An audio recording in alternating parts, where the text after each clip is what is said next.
వేసవికాలం నేపథ్యంలో తెలంగాణ వైద్య ఆరోగ్య శాఖ పలు జాగ్రత్తలు తీసుకుంటుంది. రోజు రోజుకు ఎండ తీవ్రత స్థాయి పెరుగుతోంది. దీంతో విద్యుత్ సమస్యలతో పాటు త్రాగునీరు, అగ్ని ప్రమాదాలు జరిగే అవకాశాలు ఎక్కువగా ఉంటాయి. ఈ కారణంగా వైద్య శాఖ ఉన్నతాధికారులు పలు సూచనలతో పాటు తీసుకోవాల్సిన చర్యలపై దిశానిర్దేశం చేశారు.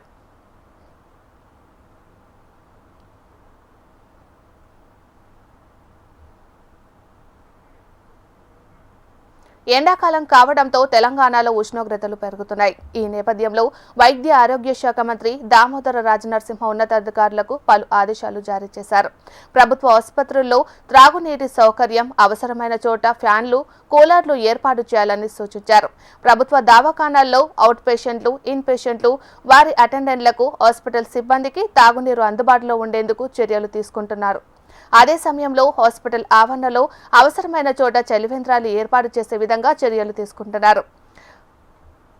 ఐసీయూలు, అవసరమైన ఇతర వార్డుల్లో ఏసీలు సక్రమంగా పనిచేసేలా చర్యలు తీసుకోవాలని ఉన్నతాధికారులకు సూచించారు.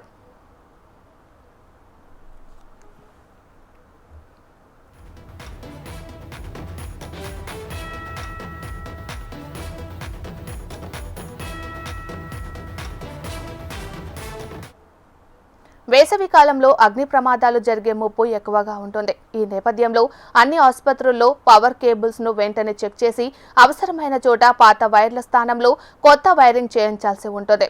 హాస్పిటల్ లోపల, బయట గుట్కా నమలడం, స్మోకింగ్, డ్రింకింగ్ వంటి చర్యలను అరికట్టాల్సిన అవసరం ఉంది. ఇలాంటి విషయంలో ఎవరిని ఉపేక్షించొద్దని మంత్రి దామోదర అధికారులను ఆదేశించారు.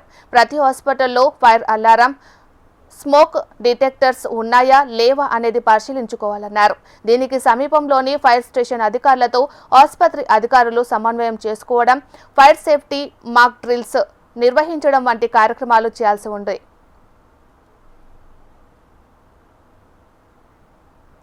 ఎండకు వడదెబ్బ తగిలి ఆసుపత్రులకు వచ్చే వారి సంఖ్య ఎక్కువగానే ఉంది. ప్రతి సంవత్సరం ఉపాధి హామీ కూలీలు, వ్యవసాయ పనులకు వెళ్లే రైతులు, కార్మికులు వడదెబ్బ బారిన పడి ప్రాణాలు కోల్పోతూ ఉంటారు. అలాంటి వారిని దృష్టిలో పెట్టుకుని అవగాహన కార్యక్రమాలు, పట్టణాల్లో ఆటో డ్రైవర్లు, క్యాబ్ డ్రైవర్లు, డెలివరీ బాయ్స్ కు వడదెబ్బలపై ప్రజలకు ప్రభుత్వం అవగాహన కల్పించుకుంటుంది. తమ చుట్టూ ఉన్న వారిలో ఎవరికైనా వడదెబ్బ తగిలితే వెంటనే సమీపంలోని హాస్పిటల్కు బాధితుల్ని తరలించాలని, 108 అంబులెన్స్ కు సమాచారం చేరవేయాలని మంత్రి దామోదర ప్రజలను కోరారు.